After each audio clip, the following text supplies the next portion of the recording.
For the last 4 hours, fire crews have been battling a wildfire in northwest Spokane near Holy Names Convent on West Fort George Wright Drive. Good evening, everyone. Thanks for joining us tonight. I'm Nadine Woodward. Now, Mike Gonzalez, KXLY4 has been all over this story, bringing you breaking news updates throughout the afternoon. Chris Crocker is in the Weather Center, tracking wind speeds and temperatures as well. Kylie Cruz is talking to people affected by this fire. First, let's go to Colleen O'Brien. She's got everything that you need to know about the fire status. Colleen, is this fire close to containment yet?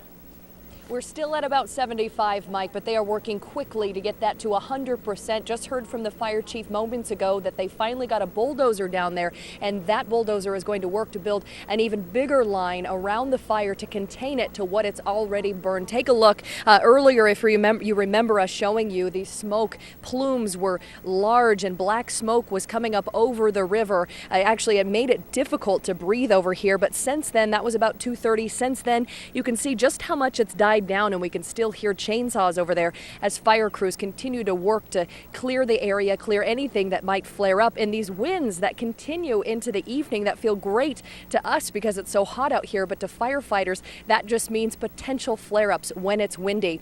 Now, the biggest part of this story is the convent that's in the middle of this fire. We are happy to report that while the convent was surrounded on pretty much 3 sides, none of the flames touched the convent. Everybody was evacuated safely, and it will remain evacuated until further notice. We are going to keep the evacuation in place overnight, so we will not allow the building to be reoccupied tonight. And it's our hope that if the wind can stay down and they can make some good progress tonight, we should be in pretty good shape for tomorrow. We'll have crews here throughout the night, and then tomorrow, as long as we need to be here to continue to dig it out and watch for hot spots.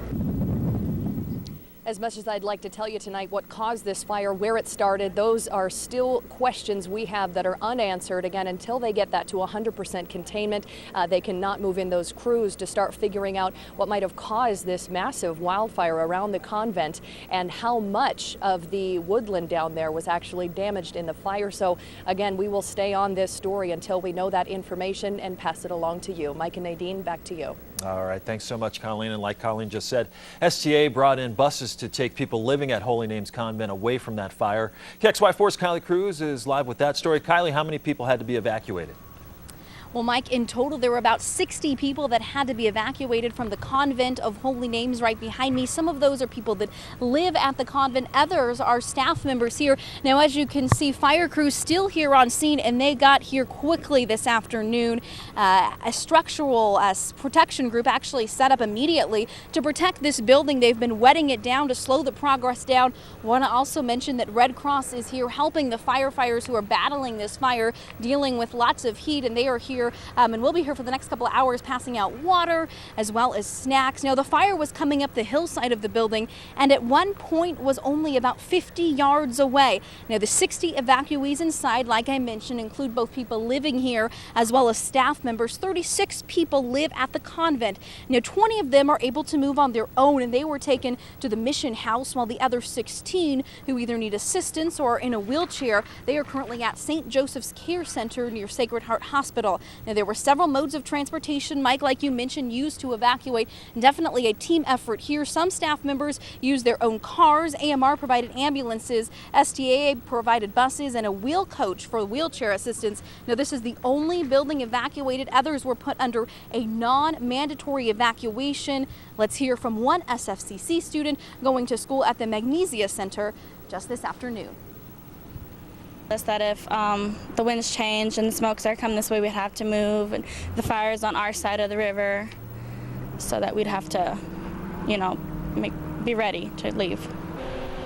And we also want to let you know that SFCC, the building is closed, as well as some of the surrounding buildings affiliated with the community college. Classes tonight also canceled, and they're saying for people to check in, staff and students to check in tomorrow at 5 a.m. for an update. Now, fire crews will be here most of the night, and a good thing, though, Fire Chief Bobby Williams saying that most of the trees have been thinned near this area, so that really helped the firefighters to get a good handle and get a really good grip of the fire early on. Now, last I spoke with Fire Fire Chief Bobby Williams. He says he doesn't know when the evacuees will be able to go back. It really depends on the conditions, as Colleen mentioned, but we, as always, will keep updated on this story and turn to KXLY.com for the latest information. Live tonight in Northwest Spokane, I'm Kylie Cruz, KXLY 4 HD News.